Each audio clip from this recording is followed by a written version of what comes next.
بسم اللہ الرحمن الرحیم۔ السلام علیکم۔ تین بہنوں کا عجیب قصہ۔ گزرے زمانے میں خسرو ایران کا ایک بادشاہ تھا۔ اس کی عادت تھی کہ لباس تبدیل کر کے شہر کا گشت کرتا تھا تاکہ رعایا کے برے بھلے حالات سے واقف رہے۔ ایک روز حسب معمول وہ اپنے وزیر کے ساتھ شہر کے گشت کے لیے نکلا۔ ایک چھوٹی سی گلی میں مکانوں کو دیکھنے لگا کہ غریب کس طرح اپنے بسر اوقات کرتے ہیں۔ انہی مکانوں میں عورتوں کے بولنے کی آواز آئی۔ بادشاہ باتیں سننے کے لیے ٹھہر گیا۔ دروازے سے جھانک کر دیکھا تو تین نوجوان عورتیں چرخہ کاٹ رہی تھیں۔ ان میں سے بڑی بہن بولی، اگر میرا بس چلے تو میں نان بائی سے پیار کر لوں اور اس مشقت کی زندگی سے نجات پاؤں۔ منجلی بہن بولی، میں بادشاہ کے باورچی سے نکاح کر لوں تاکہ عمدہ کھانے روز ملے۔ چھوٹی بہن نے کہا، جب تم لوگ خیالی پلاؤ بنا رہی ہو تو میں بھی بادشاہ سے بے یقیناً کر لوں، سارا ملک مجھے ملکہ کہے۔ پھر ہنسنے لگی۔ بادشاہ نے وزیر کو کہا کہ اس گھر کو پہچان لو، صبح ان تینوں عورتوں کو دربار میں حاضر کرنا۔ اس کے بعد بادشاہ گشت کر کے آرام کرنے چلا گیا۔ دوسرے روز وہ تینوں بہنیں دربار میں پیش کی گئیں۔ بادشاہ نے رات کا قصہ پوچھا تو وہ ڈر گئیں، لیکن بادشاہ نے کہا کہ خوف کی کوئی ضرورت نہیں، جو بات ہے بیان کرو۔ مجبوراً انہوں نے رات والی بات بادشاہ کے سامنے دہرا دی۔ بادشاہ نے اسی وقت بڑی منجلی بہن کی شادی نان بھائی اور باورچی سے کروا دی اور چھوٹی کو اپنی ملکہ بنا لیا۔ چند روز بعد دونوں بڑی بہنیں چھوٹی سے حسد کرنے لگیں اور سوچنے لگیں اسے کسی طرح بادشاہ کی نظروں میں ذلیل کریں۔ اللہ کی قدرت سے اسی زمانے میں ملکہ کو آثار حمل ظاہر ہونے لگے۔ دونوں بہنیں اس کا مبارکباد دینے آئیں۔ چھوٹی بہن جو ان کے فریب سے ناواقف تھی بڑی محبت سے پیش آئی۔ باتوں باتوں میں ولادت کے قریب ان دونوں بہنوں کو بلانے کا ارادہ کیا۔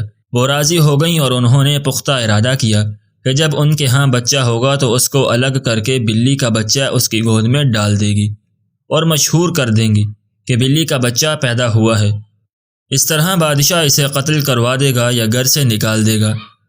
جب ولادت کا وقت آیا تو اس نے اپنی بہنوں کو بلانے کے لیے بادشاہ سے اجازت لی اور ان کو اپنے پاس بلوا لیا۔ ان دونوں بہنوں نے بلی کا انتظام کروایا۔ ملکہ کے ہاں ایک نہایت خوبصورت لڑکا پیدا ہوا۔ حاسد بہنوں نے بچے کو تو ایک ٹوکری میں بند کر کے اسے نہر میں بہا دیا اور ملکہ کی گود میں بلی کا بچہ رکھ دیا۔ سارے محل میں مشہور کروا دیا کہ بلی کا بچہ پیدا ہوا ہے۔ بادشاہ کو یہ سن کر بہت غصہ آیا۔ اس نے ملکہ کو قتل کرانا چاہا، لیکن دانا وزیر نے روکا۔ چند روز صبر کیجئے، مجھے اس سے کوئی راز معلوم ہوتا ہے۔ ملکہ کا اس میں کیا قصور؟ جو کچھ قدرت نے پیٹ میں بنا دیا وہی پیدا ہو گیا۔ ٹوکری نہر میں بہتی جا رہی تھی کہ بادشاہ کے مالی کی نظر پڑی۔ اس نے نکال کر دیکھا تو اس میں ایک بچہ تھا۔ مالی کے گھر کوئی اولاد نہ تھی۔ وہ خوشی خوشی اپنے گھر آیا اور بیوی کے حوالے کیا۔ مالی کی بیوی نے اپنے ہی بچے کی طرح اسے پالنا شروع کر دیا۔ مالی نے اس کا ذکر کسی سے نہیں کیا۔ ممکن ہے کہ کوئی شاہی راز ہو۔ بچہ پلتا رہا یہاں تک کہ 1 سال کا ہو گیا۔ دوسرے سال ملکہ کے ہاں پھر بچہ پیدا ہوا۔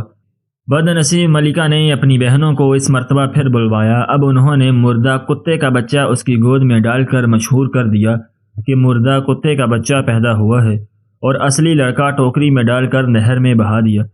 اتفاقاً اسے بھی مالی نے پکڑ لیا اور اپنے گھر پر پرورش کرنے لگا۔ تیسرے سال ملکہ کے ہاں لڑکی پیدا ہوئی، لیکن حاسد بہنوں نے اس کو بھی مردہ چوہا مشہور کر دیا اور لڑکی کو بھی بہا دیا۔ وہ لڑکی بھی مالی کے ہاتھ لگ گئی، اسے بھی رکھ لیا۔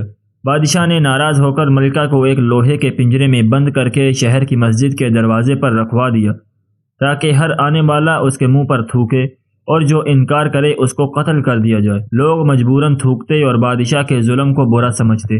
تینوں بچے مالی کے گھر پرورش پاتے رہے۔ مالی نے تعلیم و تربیت شہزادوں جیسی کروائی۔ بڑے لڑکے کا نام مالی نے باون، چھوٹے بھائی کا نام پرویز اور لڑکی کا نام پریزاد رکھا۔ اس زمانے میں مالی کی بیوی اتفاقاً بیمار ہو کر مر گئی۔ بچوں کو اتنا دکھ ہوا جیسا کہ ماں کا ہوتا ہے۔ بچے پڑھ لکھ کر بڑے ہو گئے۔ مالی بھی روپے پیسے والا تھا۔ اس نے بادشاہ سے اجازت لے کر ایک محل تعمیر کروایا اور ایک بہت بڑا باغ بنوایا جس میں ایک چڑیا خانہ بھی تھا۔ وہ تینوں بچوں کے ساتھ اس میں رہنے لگا۔ یہاں رہتے زیادہ دن نہیں ہوئے کہ مالی بھی مر گیا۔ بچے بہت پریشان ہوئے، لیکن کیا ہو سکتا تھا، صبر کیا۔ دونوں بھائی سیر و شکار کے لیے جاتے۔ پریزاد باغ میں اپنا دل بہلاتی یا کبھی گانا گاتی۔ اتفاقاً ملکہ کی حاسد بہنوں نے آپس میں مشورہ کیا کہ ملکہ کا تو خوب انتظام ہو گیا، لیکن ممکن ہے کہ ان بچوں کا راز کھل جائے، لہٰذا ان کو یہاں سے چلتا کرو۔ انہوں نے ایک کٹنی کو بلوا کر ماجرا پیش کیا تو بولی، تم اطمینان رکھو، میں ایسا قدم اٹھاؤں گی کہ کسی کو کانوں کان خبر نہیں ہوگی۔ ایک روز دونوں بھائی شکار کے لیے گئے۔ کٹنی ان کے گھر آئی اور پریزاد سے نماز کی اجازت لے کر وضو کر کے نماز پڑھنے لگی۔ پریزاد اس سے متاثر ہوئی، کھانا دیا اور بااصرار باغ دکھانے کے لیے ساتھ لے گئی۔ مکار کٹنی کہنے لگی، یوں تو ہر چیز موجود ہے، لیکن 3 چیزوں کی کمی ہے، اگر وہ مل جائیں تو پھر یہ باغ مثال ہوگا۔ پریزاد نے پوچھا، وہ کیا؟ کٹنی نے کہا، ان کا ملنا ذرا مشکل ہے۔ پریزاد نے پوچھا، تم بتاؤ تو صحیح۔ وہ بولی، اس میں بولتی چڑیا، گاتا ہوا درخت اور سنہری چشمے کے پانی کی کثر ہے، اگر وہ بھی آ جائیں تو باغ جنت کا نمونہ پیش کرے گا۔ پریزاد نے پوچھا کہ یہ چیزیں کہاں سے ملتی ہیں؟ کٹنی نے کہا، یہاں سے 20 روز کی منزل پر ہندوستان کی سرحد پر جو پہلا آدمی ملے گا وہ راستہ بتا سکتا ہے۔ بڑھیا شوق کی آگ بھڑکا کر فوراً رفو چکر ہو گئی، لیکن پریزاد گہری سوچ میں پڑ گئی۔ شام کے وقت جب دونوں بھائی گھر واپس آئے تو بہن کو فکر مند پایا۔ وجہ پوچھی تو اس نے تمام کیفیت بیان کی۔ باون نے کہا، تم اتنا رنج کیوں کرتی ہو؟ میں جاتا ہوں، یہ چیزیں لے آؤں گا۔ اگلے روز باون سفر کے لیے تیار ہوا اور بہن کو ایک خنجر نکال کر دیا۔ یہ میری نشانی ہے، جب تک یہ صاف ہے سمجھنا میں بخیریت ہوں، جب یہ میلا ہو گیا تو سمجھ جانا میں کسی مصیبت میں ہوں، اگر خون آلود ہو جائے تو سمجھ جانا میں اس دنیا میں نہیں رہا۔ اس کے بعد بھائی بہن سے رخصت ہو کر 20 روز تک اسی رستے پر چلتا رہا جو کٹنی نے بتایا تھا۔ 21ویں روز سرحد ہندوستان پر اسے ایک کٹیا نظر آئی۔ سیدھا وہاں پہنچا تو ایک فقیر بیٹھا، اس کا چہرہ بالوں نے چھپایا تھا۔ باون نے جیب سے کینچی نکال کر فقیر کا خط بنایا اور پھر ادب سے سلام کیا۔ فقیر خوش ہوا اور کہنے لگا، یہاں کیسے آنا ہوا؟ باون نے اپنا قصہ بیان کیا۔ فقیر نے سرد آہ بھر کر کہا، بیٹا مجھے راستہ تو معلوم ہے، لیکن وہاں خطرات بہت ہیں، کیونکہ تم نے میری بہت خدمت کی ہے، میں تمہیں اس کام سے منع کرتا ہوں۔ باون نے اصرار کیا تو فقیر نے اپنی قدری سے ایک گیند نکالی اور کہا، اس کو زمین پر ڈال دو اور خود اس کے پیچھے روانہ ہو جانا، جہاں یہ گیند رک جائے تم بھی گھوڑے سے اتر جانا، سامنے ایک پہاڑ ہوگا، اس پر چڑھ جانا، اس پر تمہیں عجیب و غریب آوازیں آئیں گی لیکن کوئی نظر نہ آئے گا۔ اس وقت ہمت سے کام لینا، اگر تم نے پیچھے مڑ کر دیکھا تو پتھر کے ہو جاؤ گے، اور آگے چلے گے تو تمہاری مطلوبہ چیزیں موجود ہوں گی۔ باون نے فقیر کا شکریہ ادا کیا اور گیند زمین پر ڈال کر اس کے پیچھے چل پڑا۔ گیند پہاڑ کے دامن میں ٹھہر گئی، وہ گھوڑے سے اترا اور پہاڑ پر چڑھنے لگا۔ ابھی چند قدم چڑھا کہ چاروں طرف سے شور مچ گیا، گالیوں کی آوازیں آنے لگی۔ باون سب کچھ سنتا رہا اور پڑھتا رہا۔ جب مزید اوپر بڑھا تو گالیاں سن کر اس کا خون کھول اٹھا۔ باون تلوار لے کر پلٹا تو وہاں کچھ نہ تھا، لیکن وہ خود پتھر کا ہو گیا۔ پریزاد روز پتھر اٹھا کر دیکھتی اور دعا کرتی۔ ایک روز اس کی طبیعت اداس تھی، خنجر اٹھا کر دیکھا تو وہ چمک رہا تھا، لیکن اس کی پریشانی دور نہ ہوئی۔ پرویز باہر آیا تو کہنے لگا، پریزاد ذرا بائی کا خنجر دکھانا۔ پریزاد اندر سے خنجر لائی اور دیکھا تو وہ بالکل سیاہ ہو چکا تھا۔ یہ دیکھ کر وہ رونے لگی۔ پرویز بڑا پریشان ہوا اور پریزاد کو کہا، میں بائی کی تلاش میں جاتا ہوں۔ پریزاد نے کہا، بائی میں اکیلی کیسے رہوں گی؟ وہ بولا، تمہیں خدا کے سپرد کر کے جا رہا ہوں، لیکن اگر باون کو اس حال میں چھوڑ دیا تو سوچو اس کا کیا ہوگا۔ اس کے بعد دونوں مل کر بہت روئے۔ پرویز نے اپنے گلے سے موتیوں کی مالا اتار کر بہن کو دی اور کہا، جب تک یہ حالتیں ٹھیک میں رہے سمجھ جانا میں ٹھیک ہوں، اور جب موتی آپس میں جڑ جائیں تو میری موت کا دن ہوگا۔ پریزاد نے ہار گلے میں پہن لیا اور کہا، جاؤ میں تمہیں خدا کے سپرد کرتی ہوں۔ پرویز 20 دن سفر کرنے کے بعد 21ویں روز اسی فقیر کی کوٹھیا پر پہنچا اور وہیں باتیں دہرائیں۔ فقیر نے سمجھایا، بیٹا کیوں اپنی جان خطرے میں ڈالتا ہے؟ چند روز پہلے تیرا ہم شکل نوجوان گیا، واپس نہیں آیا، شاید پتھر کا ہو گیا۔ پرویز نے کہا کہ وہ میرا بھائی تھا، میں اپنی جان دوں گا یا اپنے بھائی کا انتقام لوں گا۔ فقیر نے دیکھا کہ جب یہ نہیں مانتا تو گیند نکال کر دی اور کہا، اس کو ڈال دو زمین پر اور اس کے پیچھے چلو۔ پرویز زمین پر گیند ڈال کر اس کے پیچھے چل پڑا اور اس کے ساتھ پھر وہی کچھ ہوا اور وہ بھی پتھر کا ہو گیا۔ جس وقت وہ پتھر کا ہوا، پریزاد کے گلے میں پہنی مالا کے دانے ایک ہو گئے، جس سے پریزاد سمجھ گئی کہ دوسرا بھائی پرویز پر بھی کوئی مصیبت آ پہنچی ہے۔ تمام دن بھائیوں کو یاد کر کے روتی رہی۔ دوسرے روز مردانہ لباس پہن کر گھوڑے پر سوار ہوئی اور اللہ کے بھروسے چل پڑی۔ 20 روز کی مسافت کے بعد 21ویں روز فقیر کی جھونپڑی پر پہنچ گئی۔ وہی سوال کیا، بولا بیٹی مجھے معلوم ہے کہ تم مرد نہیں، پھر اتنا بڑا ارادہ؟ بولی ابھی میرے 2 بھائی یہاں آ کر کھپ گئے، میں یا تو ان کا بدلہ لوں گی یا یہیں ختم ہو جاؤں گی۔ اسے بھی فقیر نے سمجھایا اور ایک گیند نکال کر دی، وہ اس کے پیچھے چلی۔ پریزاد نے فقیر سے گیند لے کر سلام پیش کیا اور پھر اپنے کانوں پہ روئیں اس طرح ڈالی بالکل کان بند ہو گئے۔ یہ دیکھ کر فقیر مسکرایا اور بولا لگتا ہے کہ تم ضرور کامیاب ہو جاؤ گی، یہ ترکیب آج تک کسی کی سمجھ میں نہ آئی، جاؤ خدا تمہاری مدد کرے۔ پریزاد گیند کے ساتھ روانہ ہوئی، پہاڑ کے دامن میں پہنچ کر گھوڑے سے اتری، پہاڑ پر چڑھنے لگی۔ ہر طرف سے آوازیں بلند ہونے لگی مگر پریزاد کے کان بند تھے، کچھ سنائی نہ دیا۔ وہ بے خطر پہاڑ کی چوٹی پر پہنچ گئی اور وہاں ایک چڑیا کا پنجرا لٹک رہا تھا۔ پریزاد نے اپنے کانوں سے روئی نکال کر سنا کہ چڑیا شور مچا رہی ہے، اس کو پکڑ لو، یہ چور ہے۔ پریزاد نے اس کا پنجرا اتار لیا۔ چڑیا خاموش ہو گئی، کچھ دیر بعد بولی اب میں آپ کی غلام ہوں۔ پریزاد نے کہا گانے والا درخت کہاں ہے؟ چڑیا نے اس کا پتہ بتایا، وہ بولی اس کی شاخ توڑ لو، وہی کافی ہے۔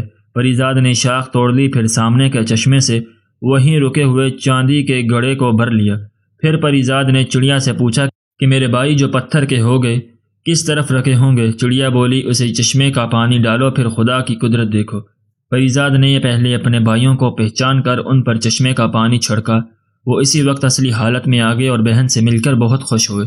اس کے بعد تینوں نے مل کر ان تمام آدمیوں پر بھی چشمے کا پانی چھڑکا جو پتھر کے ہو چکے تھے۔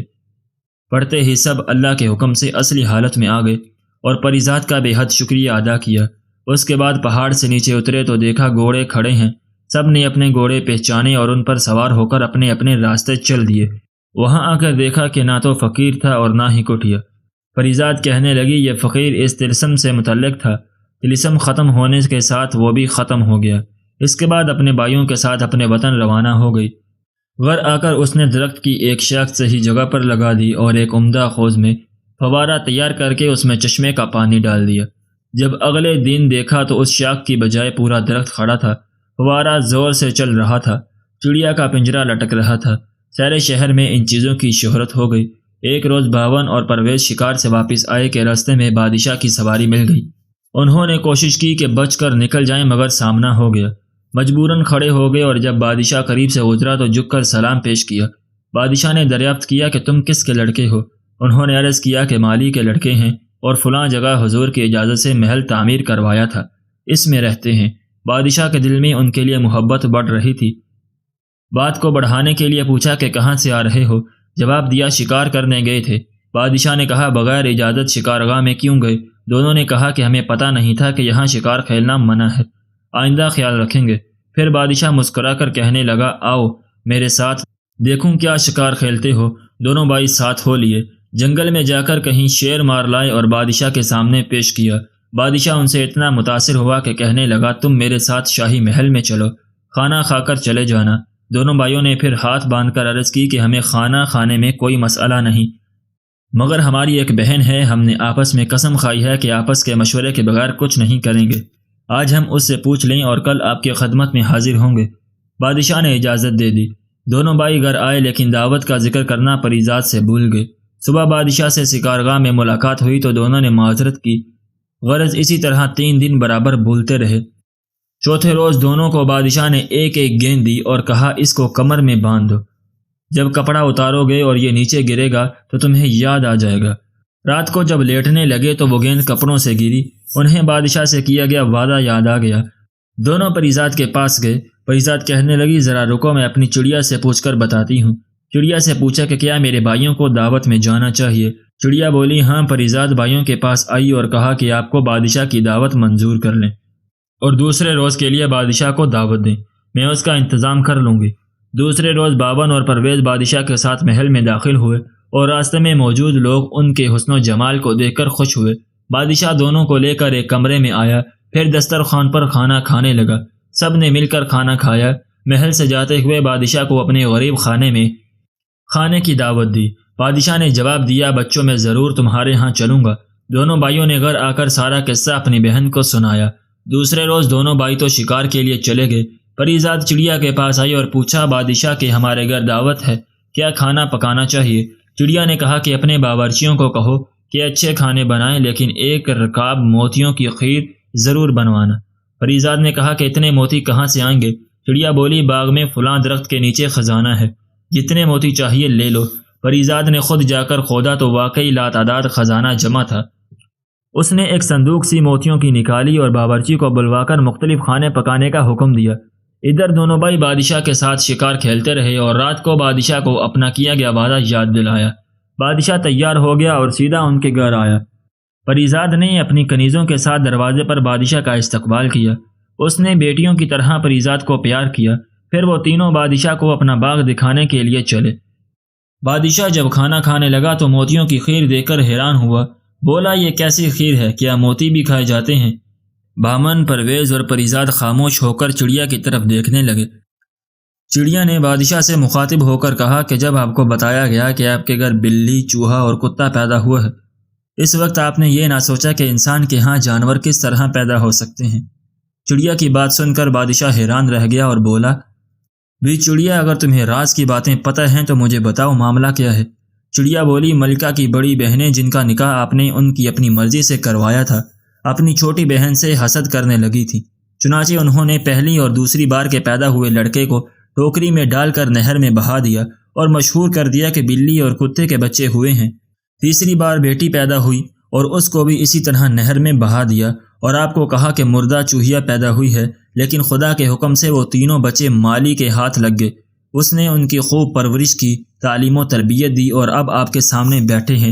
یہ سن کر بادشاہ اپنے تینوں بچوں کو گلے سے لگا کر بے حد رویا اور ان سے معافی مانگی، اور پھر تینوں بچوں کو لا کر جامع مسجد کی سیڑھیوں تک پہنچا دیا اور پنجرہ کھلوا کر ملکہ کے قدموں میں جا کر گر گیا اور سارا قصہ سنا کر معافی مانگی۔ ملکہ بھی رونے لگی۔ اس کے بعد تینوں بچوں کو دیر تک پیار کرتی رہی۔ بادشاہ نے ملکہ کو حمام میں بھیجا کہ لباس تبدیل کرے اور اس کی حاسد بہنوں کو اسی وقت قتل کروا دیا۔ ملکہ حمام سے فارغ ہو کر آ گئی۔ اسی وقت سب نے مل کر کھانا کھایا۔ دوسرے روز بادشاہ نے جشن عام کا اعلان کر دیا۔ تینوں بچے نئے محل میں آ گئے۔ بادشاہ نے اس کے بعد ایک عرصے تک نہایت عدل و انصاف سے حکومت کی۔